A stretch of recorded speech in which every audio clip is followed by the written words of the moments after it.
प्यारे बच्चों, आज मैं तुम्हें एक सच्ची मगर जादू जैसी कहानी सुनाता हूं। ये कहानी है एक राजा की।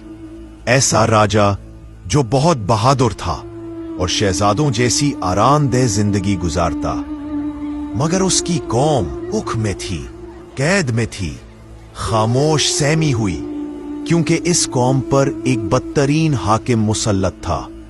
उसकी फौज बदतरीन यजीदी फौज थी, जिनके नजदीक सिर्फ इनके घर वालों की इज्जत थी, बाकी वो अवाम को कीड़े मकोड़े समझते थे। राजा ने फैसला किया कि वो उनके लिए लड़ेगा, लेकिन बच्चों, उसका मुकाबला था वक्त का यजीद, बहुत जालिम बादशाह। यजीद ने राजा को कैद कर दिया। कहा, एक अंधेरी, तंग, गरम और डरावनी कौल कोठरी में, जहां ना रोशनी आती, न हवा चलती, और गर्मी 40 डिग्री से भी ज्यादा। लेकिन राजा नहीं डरा। यजीद ने कई जुल्म किए, कभी खाना बंद कर दिया, कभी सोने ना दिया, कभी बुरे अल्फाज बोले, मगर राजा का दिल मजबूत था। क्यों? क्योंकि राजा का ईमान एक चट्टान की तरह सख्त था।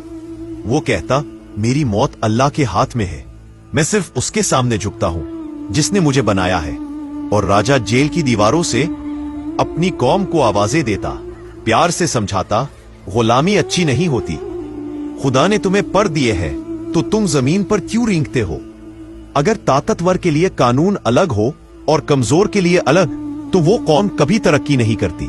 वो कहता, मेरी मौत ही मेरी जिंदगी की हिफाजत कर रही है। राजा अपनी कौम को जगाना चाहता था कि वो बोले, उठे, अपना हक मांगे, मगर उसकी कौम कूफा से भी बदतर थी, डरी हुई, चुप और कमजोर। वो रोती थी, मगर हक के लिए बाहर निकलने की हिम्मत नहीं कर पाती थी। आज भी वो राजा कैद है, लेकिन उसकी आंखों में रोशनी है, दिल में उम्मीद और दिमाग में एक ही बात, आजादी। तो प्यारे बच्चों, अब मैं तुमसे एक सवाल पूछता हूं, कैद में कौन है, वो राजा या वो कौम जो झुक चुकी है? कमेंट में कुछ ना भी लिखो, तो कम से कम अपने दिल में सोचो।